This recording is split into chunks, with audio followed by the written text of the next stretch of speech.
Speaker, मैं इससे पहले कि बलूचिस्तान के मारूजी हालात पे आऊँ, सिर्फ दो छोटे छोटे इश्यूज़ जो लीडर ऑफ द अपोजिशन की तरफ से उठाए गए थे उन पर मैं एक पॉइंट ऑफ व्यू गवर्नमेंट का देना चाहता हूँ। मिनिस्टर होम यहाँ है नहीं। एक तो जो खुजदार में वाक़या हुआ जिसमें हमारे प्रेस क्लब के प्रेसिडेंट और मौलाना सदीक साहब की शहादत हुई, और फिर उस तरह के बहुत सारे वाक़यात हुए जो मैग्नेट बॉम्ब के, वो ग्रोह हमारी पुलिस ने, हमारी सीटीडी ने उनको गिरफ़्तार कर लिया है और अब वो प्रोसिक्यूशन के मरले से गुज़र रहे हैं।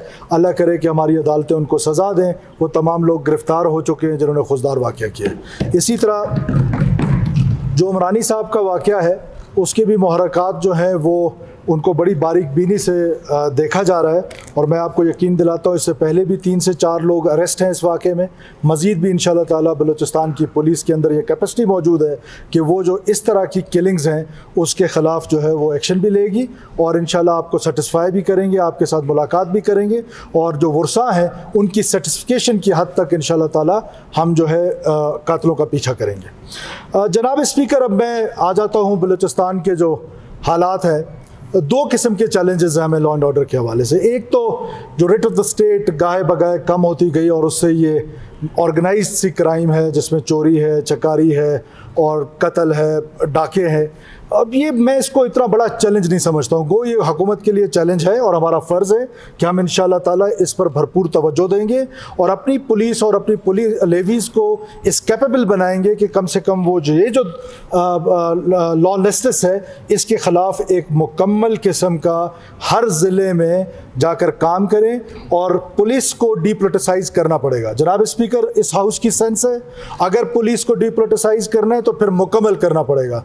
हाफ तरीके से काम नहीं होगा, हमें इनको मुकम्मल डीपोलिटिसाइज़ करना पड़ेगा। फिर डीपीओज़, एसपीज़, एसएचओज़, फिर मेहरबानी करके आप लोगों से मेरी गुजारिश है कि at least for a period of 6 months let's do it. हमने डॉक्टर मालिक बलोच साहब के टाइम पे किया था, तो आज इस मुक़द्दस ऐवान से मैं आईजी साहब आपको हुक्म दे रहा हूँ कि आज के बाद से आपके एसपीज़ जिस ज़िले में आप जिसको लगाना चाहते हैं आप पंजाब से ऑफिसर्स मंगवाएं, आप डीपोलिटिसाइज़ कर दें।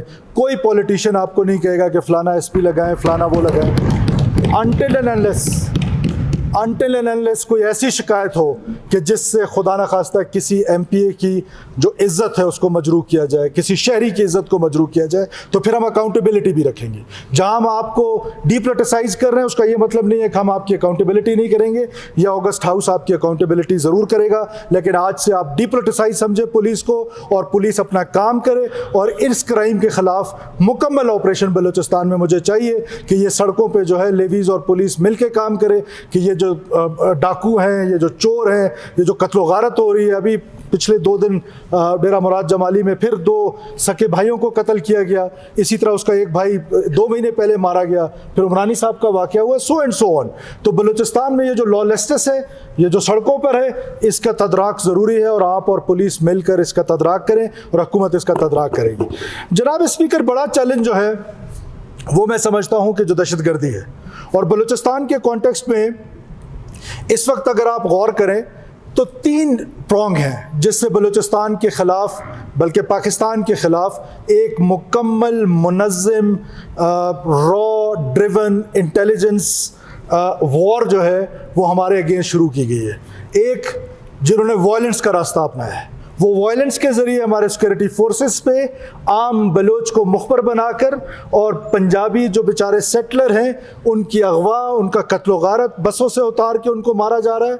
आम बलोच जो है उससे एक्सटॉर्शन ली जा रही है, माइन ऑनर से एक्सटॉर्शन ली जा रही है, और आम बलोच जो है उसका कत्ल गारत किया जा रहा है। हमारी क्रीम, डॉक्टर शफी का जिक्र किया, अवारान में क्या उस जैसा डॉक्टर आज तक आया है? जब वो डॉक्टर बना उसने अवारान के लोगों की खिदमत की, और दूर दराज अवारान के लोगों की खिदमत की। रात 3 बजे वो टेलीफोन कॉल पे अवेलेबल होता था। इसको किस बेदर्दी के साथ शहीद किया गया। मीर जमाली जो प्रिंसिपल थे वहां पर खारान स्कूल में, उनको मीर मुजफ्फर जमाली, उनको किस बेदर्दी के साथ कत्ल किया गया। 4000 से ज़्यादा सिविलियंस की किलिंग्स इन सो कॉल्ड ये जो दहशतगर्द हैं, जिनको आम बाकी पाकिस्तान शायद नाराज़ बलोच कहता है, हमारी असम्बली तो उनको दहशतगर्द डिक्लेयर कर चुकी है। उन लोगों ने इनका कत्ल गारत किया, वो बड़ा चैलेंज है। उसके लिए इस ऑगस्ट हाउस को चाहिए कि दोबारा डिबेट करें, आज तो बहुत सारे मेम्बरान इस्लामाबाद में और बाकी जगहों पर अपने हलकों में थे। इसके लिए एक स्पेशल रखें, एज अ होल कमेटी रखें, इन कैमरा ब्रीफिंग्स रखें, ताकि पता चल सके कि हम पर यह हमलावर है और किस तरीके से। एक तो ये वायलेंस वो है, दूसरा जो प्रॉन्ग है उसका वो क्या है जनाब स्पीकर, वो हमारा सोशल मीडिया के ज़रिए हमारी लॉ इन्फोर्समेंट एजेंसीज़ को, हमारी हुकूमत को एक मुनज़्ज़म तरीके के साथ अवाम और फ़ौज को एक दूसरे से दूर किए जाने की साजिश है। इस पाकिस्तान को तोड़ने के लिए, इस पाकिस्तान को कमज़ोर करने के लिए कई दफ़ा साजिशें की गई। कभी एथनिक साजिश की गई, कभी सेक्टेरियन वायलेंस के ज़रिए की गई, कभी एथनिक फॉल्ट लाइन आया, कभी कौन सा फॉल्ट लाइन आया, लेकिन हमेशा ये पाकिस्तान बचा रहा। और बचा क्यों रहा कि पाकिस्तान की न्यूक्लियस पाकिस्तान की फौज थी, जो मैं समझता हूं कि एक अवामी फौज है। आज बलूचिस्तान से मादरे वतन के दिफा के लिए 28,000 जवान जो हैं पाकिस्तान की फौज में मौजूद हैं। तो क्या वो बलूचियों की फौज नहीं है? क्या वो पश्तूनों की फौज नहीं है? क्या वो पंजाबियों की फौज नहीं है? पाकिस्तानियों की फौज है।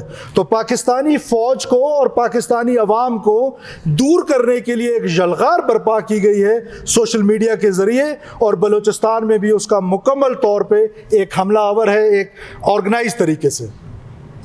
और तीसरा जनाब स्पीकर, जो उससे भी इंपॉर्टेंट है, एक सोशल मनूवरिंग की जा रही है बलूचिस्तान में। एक कुछ लेजिटिमेट वॉइसेस हैं, मैं उनको लेजिटिमेट वॉइसेस कहता हूं, उन टेररिस्ट ऑर्गेनाइजेशन का, उन सेपरेटिस्ट ऑर्गेनाइजेशंस का, उन मिसक्रिएंट्स का, जो लोगों को कत्लो गारत कर रहे हैं, और उनको सड़कों पे भेजा जा रहा है। वो सड़कों पे जाते हैं और हमारी पुलिस को प्रोवोक करते हैं कि पुलिस उनके खिलाफ एक्शन करे, हुकूमत उनके खिलाफ एक्शन करे। हुकूमत किसी भी पुरअमन शहरी के खिलाफ किसी भी किस्म का, चाहे हमें तो उनकी इंटेंशंस मालूम है कि उनकी इंटेंशंस क्या है इन जलसे जुलूसों के पीछे, उसके बावजूद हुकूमत पुरअमन शहरियों के खिलाफ किसी किस्म का ताकत इस्तेमाल करने पे यकीन नहीं रखती है। हमने बार बार मुज़ाकरात किए हैं। आप देख लें रिसेंट एपिसोड जो हुआ बलोच यकजहती कौंसिल वाला, जब तक वो सरेआब में बैठे हुए थे, हमारी सिविल एडमिनिस्ट्रेशन उनके साथ बातचीत कर रही थी, सड़क बंद थी, लोग तकलीफ में थे, बच्चे जिन्होंने जाना था कामों पे, नौजवानों ने जाना था, वो तकलीफ में थे, जिन बच्चों ने स्कूल में जाना था वो परेशान थे, मरीज परेशान थे, सड़क बंद थी। लेकिन उसके बावजूद, बिकॉज हमें पता था कि उनकी इंटेंशन क्या है, उनकी इंटेंशन ये थी कि वो पुलिस के साथ भीड़ में आए और हुकूमत के साथ जो मैन हैंडल हो वो होना चाहिए। अब उसको रोकने के लिए हम इंतजार करते रहे, हमने नहीं किया, और उसके बाद अचानक वो वहां से उठे और उनका ख्याल था कि हम रेड जोन को कब्जा कर लेंगे, रेड जोन को बंद कर देंगे। अब रेड जोन क्या है? रेड जोन एक एरिया नहीं है जनाब स्पीकर, रेड जोन हुकूमत की मशीनरी चला रही है। सिविल सेक्रेटरीट वहां है, गवर्नर सेक्रेटरीट वहां है, चीफ मिनिस्टर सेक्रेटरीट वहां है, सुप्रीम कोर्ट लॉजेस वहां है, चीफ हाई कोर्ट्स हमारे वहां है, आपकी असेंबली रेड जोन में है। तो क्या बलूचिस्तान का सारा हुकूमती निजाम किसी जत्थे के हाथ में दे दें, उसको बंद करा दें कि वो आके बैठ जाए और फिर बड़े मजे से कहे कि हम पुरअमन है? जहां राइट देता है कॉन्स्टिट्यूशन ऑफ पाकिस्तान असेंबल का to every citizen of Pakistan, जहां प्रोटेस्ट का राइट देता है to every citizen of Pakistan, वहीं पर ये राइट कॉन्स्टिट्यूशन ऑफ पाकिस्तान हम हुकूमत को देता है to organise that protest, to organise that जो लोग वहां पर आके बैठेंगे। तो उसकी ऑर्गेनाइजेशन हमारी जिम्मेदारी है, हम उस तरह उनको ऑर्गेनाइज करने की कोशिश करेंगे। आप एहतजाज करना चाहते हैं, मैं आज से ऐलान कर रहा हूं कि जो भी सूबाई दारुल हुकूमत में एहतजाज करना चाहता है, हॉकी चौक को हम उसके लिए मुख्तस कर रहे हैं, वो जाए हॉकी चौक में, हम वहां पर पानी मुहैया करेंगे, हम वहां पर फैसिलिटीज देंगे, वो वहां पर एहतजाज करें जो उनको आइन ने हक दिया है। क्या आइन ने यह हक नहीं दिया, मुझे यह हक नहीं दिया कि आप हॉस्पिटल अपने पेरेंट्स को लेकर जाना चाहते हैं, तो मैं आपको कोई रोके तो ये आइन ने मुझे हक दिया कि मैं आपको वहां उस हॉस्पिटल तक पहुंचाऊं, आपके बच्चे के स्कूल तक जाने के लिए जो रास्ते में रुकावट है उस रुकावट को हटाऊं। तो हम आज फिर 28 जुलाई की डेट रखी गई है। अब आप देखिए जनाब speaker, why Gwadar, why not Quetta? हमारा सबसे थिकली पॉपुलेटेड इलाका है, बलोच जितने भी हैं गर्म इलाकों के वो सब भी यहाँ पर हैं। अगर आपने बलोच बुची ही करनी है तो उसके लिए सबसे सुटेबल जगह तो क्वेटा थी। आपने क्यों चुना गवादर को? जनाब स्पीकर, गवादर को इसलिए चुना गया कि आज जो सीपैक का सेकंड फेज है उसके लिए हमारी हुकूमत हमारे वज़ीर आज़म, हमारे वज़रा, हमारे सदर साहब, इन सब ने चाइनीज़ गवर्नमेंट के साथ दोबारा से एक माहौल बनाया और चाइनीज़ गवर्नमेंट को दासू का जो एक हमला हुआ उसके बावजूद चाइना जो हमारा वो दोस्त है, जो हमारा मुस्तहकम दोस्त है, जिसने हर मुश्किल में पाकिस्तान के साथ खड़ा हुआ, आज सीपेक का जब सेकंड फेज आने लग गया तो गवादर की याद सताने लग गई और एक ऐसे इलाके में जाके एहतजाज करने के प्लान बनाया गया कि जिसमें हमारी इंटरनेशनल मोमेंट्स हैं। हम 14 अगस्त को इंटरनेशनल जो हमारा गवादर एयरपोर्ट है उसके इनॉग्रेशन के लिए लेके जा रहे हैं। और फिर एक और बात मैं आज फ्लोर ऑफ द हाउस पे आप सबके सामने बताना चाहता हूँ कि हमारे पास इंटेलिजेंस रिपोर्ट्स हैं, सीरियस थ्रेट्स है कि ये जो मुची है, हमारा फ़र्ज़ है, मैं पहले बता दूं कि हमारा फ़र्ज़ है कि हम उनकी हिफाजत करेंगे। हम अपनी पूरी हुकूमती मशीनरी लगाएंगे हिफाजत करने के लिए, और इसीलिए हम उनको कह रहे थे कि आप वेन्यू चेंज करें, आप किसी और जगह पे करें। हमारे पास इंटेलिजेंस रिपोर्ट्स हैं और सीरियस इंटेलिजेंस थ्रेट्स हैं कि वो मुची में BLA खुद धमाका कराना चाहती है। उसकी हमारे पास में एग्जांपल्स हैं। क्या मस्तोई साहब जो थे यहाँ पर एडिटर थे, हमारे जर्नलिस्ट सुन रहे हैं, उसको किसने मारा? क्या BLA के लोगों ने नहीं मारा? क्या मामा कदीर की एसेसिनेशन का प्लान BLA ने नहीं किया? क्या जो खातून कराची में सबीन मारी गई उनको BLA ने नहीं मारा? So and so on. बहुत सारे ऐसे लोग हैं जिनको इस वजह से BLA खुद टारगेट करती है और उसका इल्ज़ाम फिर रियासती इदारों पर लगाया जाता है। रियासती इदारे हमारी हिफाजत के लिए हैं, हम इंशाल्लाह इंश्योर करेंगे। और मैं फ्लोर ऑफ द हाउस पूरी हुकूमत को और पूरी अपोजिशन को एतमाद में लेना चाहता हूं कि हमने 12 मुज़ाकरात किए, बैकडोर मुज़ाकरात किए, सामने से मुज़ाकरात किए, 12 उनको बताने की कोशिश की बलोच यकजहती कौंसिल जो कहीं रजिस्टर्ड नहीं है, कहीं किसी फोरम में वो रजिस्टर्ड नहीं है, लेकिन क्योंकि वो अपने आप को कहते हैं तो हम भी कह रहे हैं उनको। हमने बार बार उनके साथ मुज़ाकरात किए कि आप वेन्यू चेंज करें, गवादर एक इंटरनेशनल सिटी है, आप तुरबत पे कर लें, हम आपको फैसिलिटेट करते हैं। आप कोयटा में करना चाहते हैं, हम आपको फैसिलिटेट करेंगे। लेकिन उसके बावजूद अगर वो बज़िद हैं तो हुकूमत अपने एक्शन ज़रूर लेगी। हम किसी जथे के हाथ में अपना कंट्रोल नहीं दे सकते हैं। और ये जो एक माइंडसेट है इसको डिस्करेज करना पड़ेगा। जनाब स्पीकर, कल कोई भी यहाँ पर 1000 बंदे लाके इकट्ठा कर दे और कह दे कि मैंने ये जो लेजिटिमेट स्पीकर हैं आप इस असेंबली के, आपको हटा के मैंने खुद बैठ जाना है, तो क्या ये हम मॉब मेंटेलिटी को इनकरेज करें या पाकिस्तान में इसको डिस्करेज करने की ज़रूरत है? हर मामले में जिसका जी चाहता है 20 बंदे इकट्ठे हो जाते हैं और सड़क बंद करते हैं। कोई भी बलूचिस्तान की हाईवे आज के बाद बंद नहीं होगी। कानून आपको इजाज़त देगा कि आप जाएं और एहतजाज ज़रूर करें, लेकिन सड़क बंद करने की इजाज़त नहीं दी जाएगी। पुरअमन एहतजाज जिसने करना है सर आंखों पर है, 100 दफ़ा करें, हम आपको जगह बताएंगे, हम आपको फैसिलिटेट करेंगे। आप बिल्कुल एहतजाज का हक आपके पास है, ऑर्गेनाइज करने का हक हमारे पास है। बलूचिस्तान की सड़कें हम बंद करने नहीं देंगे, बलूचिस्तान में ये जो मॉब मेंटेलिटी है इसको नहीं करने देंगे। और इस साजिश को समझें। जिस तरीके से हम पर, आप देखें बनू वाक़े की मिसाल ले लें कि 2 दिन पहले हम पर बनू में हमला होता है, हमारे 10 जवान जो हैं वो शहीद हो जाते हैं और अगले दिन फिर हमारे खिलाफ ही जुलूस निकलता है। और मैं खान महमूद खान अचकज़ई साहब को इस फोरम से अप्रिशिएट करना चाहता हूँ कि जिस तरीके से उन्होंने बनू वाक़े को अनफोल्ड किया, जिस तरीके से इल्ज़ाम लगाया जा रहा था कि पाकिस्तान की फ़ौज ने फायरिंग की है, उन्होंने अपने स्टेटमेंट में कहा कि पाकिस्तान की फ़ौज ने फायरिंग नहीं की है। ये मैं उनको अप्रिशिएट करता हूँ। इस तरह की लीडरशिप जो है, जो मेन स्ट्रीम हमारी लीडरशिप है, they have to come up, they have to come up, because ये स्टेट सबकी है, ये रियासत सबकी है। इस रियासत के खिलाफ बहुत मुनज़्ज़म साजिश हो रही है और बलूचिस्तान की फैसिलिटीज़ को सामने रख के बहुत बड़ी साजिश हो रही है। लिहाजा मेरे दोस्त जो on my left and on my right, हम सब ये चाहते हैं कि बलूचिस्तान पीसफुल हो, बलूचिस्तान में अमन होगा तो पाकिस्तान खुशहाल होगा। और उस अमन के लिए जो कुर्बानी देना पड़ेगी, उस हुकूमत 1 इंच पीछे नहीं हटेगी। लेकिन सवाल ये है कि हमें सिविल सोसाइटी की सपोर्ट चाहिए, हमें जुडिशरी की सपोर्ट चाहिए, हमें मीडिया की सपोर्ट चाहिए। क्या ये जंग सिर्फ फ़ौज और सरमचार की है? ये जंग सिर्फ फ़ौज और सरमचार की नहीं है। ये जंग सिर्फ फौज और दहशतगर्दों की है, नहीं, ये जंग फौज और दहशतगर्दों की, ये जंग मेरी रियासत की है, ये जंग इस पार्लियामेंट की है, ये जंग हमारे उलमा की है, ये जंग हमारे वकला की है, ये जंग हमारी जुडिशरी की है, ये जंग हमारी सिविल सोसाइटी की है, ये जंग हमारी इंटेलिजेंसिया की है। हम सब ने मिल के ये जंग लड़नी है और ये रियासत के खिलाफ जंग है। और इंशाअल्लाह ताला ये नहीं हो सकता कि ये रियासत इतनी कमज़ोर हो जाए या हमारे पास ये कैपेसिटी और कैपेबिलिटी नहीं है कि हम अपना अख्तियार अपने जत्थों को दे दें, हम अपना अख्तियार अपने बंदूक बरादर लोगों को दे दें और वो बंदूक के जोर पे अपना नजरिया हम पर मुसल्लत करें। हम इस नजरिए को नहीं मानते हैं। हम बलोच आज़ाद हैं, हम बलोच ऑलरेडी आज़ाद हैं। हमें कॉन्स्टिट्यूशन ने वो राइट दिया है कि आज सदर पाकिस्तान एक बलोच है, तो बलोच को इससे ज्यादा वो कौन सी रियासत मिल रही है कि जहां पर उसको उसके राइट्स ना मिले। और फिर जो राइट्स बलूचिस्तान के थे, जनाब स्पीकर, आज तक जितने भी राइट्स बलूचिस्तान में आए हैं वो इस पार्लियामेंट ने दिए हैं। इस पार्लियामेंट को स्ट्रेंथन करने की जरूरत है, इस पार्लियामेंट के तहत जदोजहद करने की जरूरत है।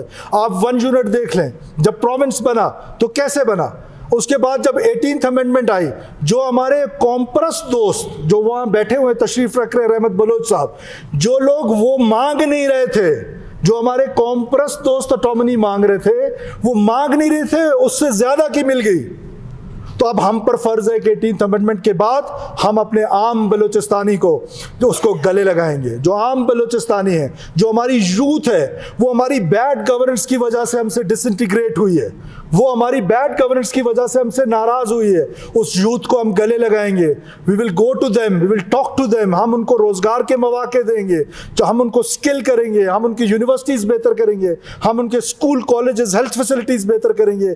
ये जो 200 अरब है, ये 200 अरब सही मानों में लगाएंगे। गो के 200 अरब से बलूचिस्तान डेवलप नहीं हो सकता है, लेकिन ये तो सही मानों में लगाने चाहिए। तो हम आम बलूचिस्तानी को गले लगाएंगे, लेकिन जिसने वायलेंस की और जिसकी इंटेंशन में पाकिस्तान को कमज़ोर करना है, उसके लिए हमारे पास कोई हमदर्दी नहीं है। उसके लिए यहाँ पर वायलेंस का राइट, वायलेंस सिर्फ स्टेट एक्सरसाइज करती है। स्टेट के अलावा वायलेंस किसी भी सूरत में हो, किसी भी वजह से हो, कोई भी उसकी रीजंस हो, वायलेंस का राइट सिर्फ स्टेट के पास है और स्टेट अपना राइट एक्सरसाइज करेगी। स्टेट एक्सरसाइज करना नहीं चाहती है, लेकिन स्टेट को मजबूर किया जा रहा है कि स्टेट एक्सरसाइज करे। और हम स्मार्ट काइनेटिक के जरिए बलूचिस्तान में जो लोगों ने वायलेंस का रास्ता अपनाया हुआ है, हम उनके साथ आईनी हाथों से निपटेंगे। और जो एहतजाज और सड़कों पे हैं, मैं उनको एक बार फिर दावत देता हूं, आए हुकूमत के साथ मुज़ाकरात करें, हमें ये मौका दें कि हम आपको फैसिलिटेट करें कि आपने एहतजाज कहाँ करना है। वो चॉइस हमारे पास है, राइट टू असेंबल आपके पास है, राइट टू ऑर्गेनाइज हमारे पास है। हम अपना राइट एक्सरसाइज करेंगे। आप आए, हमसे मुज़ाकरात करें, एक दफ़ा नहीं 100 दफ़ा करें। हमारी फीमेल MPAs ने आपको दावत दी।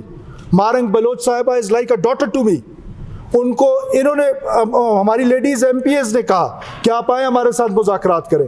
आज भी मैं इस फ्लोर ऑफ द हाउस से तमाम असम्बली की तरफ से कहता हूं कि जिसने हमारे साथ मुज़ाकरात करे, even those who took arm against state of Pakistan, we are ready to talk to them. Even those who killed our innocent people, those who killed our security forces, those who damaged our national assets, still we are ready to talk to them। क्योंकि पूरा पाकिस्तान ये समझता है कि ये मसला जो है सियासी है। ये मसला सियासी नहीं है, ये मसला कहीं से सियासी नहीं है। सियासी मसला है तो हमारा और अपोजिशन का हो सकता है। 2 दिन नाराज होंगे, तीसरे दिन हम मना लेंगे, चौथे दिन फिर नाराज हो जाएंगे, एक दिन असेंबली में होंगे, दूसरे दिन बाहर होंगे। ये सियासी मसाइल है। जब आपने बंदूक उठा लिया तो फिर उसका कौन सा सियासी मसला रह गया।